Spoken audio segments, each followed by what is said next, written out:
Let's go to Dan Geltrude. He's following these developments, accountant extraordinaire, so he knows about the money that goes in and out. But Dan, I did want to begin by touching on this debate over Jerome Powell. He seems to be feeling his oats lately, sounding certainly a lot more hawkish, that he'd be inclined certainly to start even raising rates sooner than expected, certainly speeding up tapering. But the one thing that caught my attention was that he is not necessarily loved by all. We already knew about Elizabeth Warren. But then along comes Senator Tom Cotton with a pretty intriguing piece in today's Wall Street Journal saying the guy simply doesn't deserve it, that when it comes to his sole mission to keep the currency sound, he's failed at that. What did you make of that? Well, I don't think Senator Cotton is completely off the mark here. One of the things he was making reference to, Neil, was this whole transitory business related to inflation.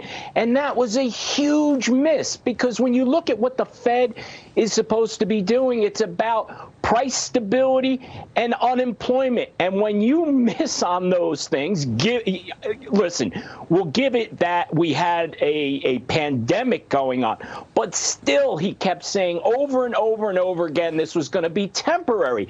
And now he's backing off of that and saying, well, you know what, maybe it's going to be around for a little bit longer. Certainly we're at the point now, Neil, where we are a 30-year high with inflation. And I go back to something I've said to you before related to Newton's law of motion. What is going to change that is going to reverse where we're going with inflation? You know, the administration seizes on oil prices stabilizing well off their highs. The fact that if it started with energy on the upside, it's continuing with energy now on the downside today, notwithstanding. But again, we were flirting with $80 a barrel not too long ago. So the notion is that it's already happening, but it's not getting coverage. That's what they say. What do you say?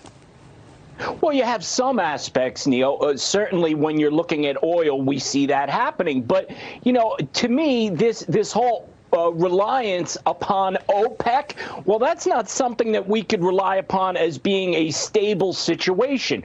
We were energy independent. We are no longer in that position. So if we're going to be relying on others around the world to give us energy stability, it's not there.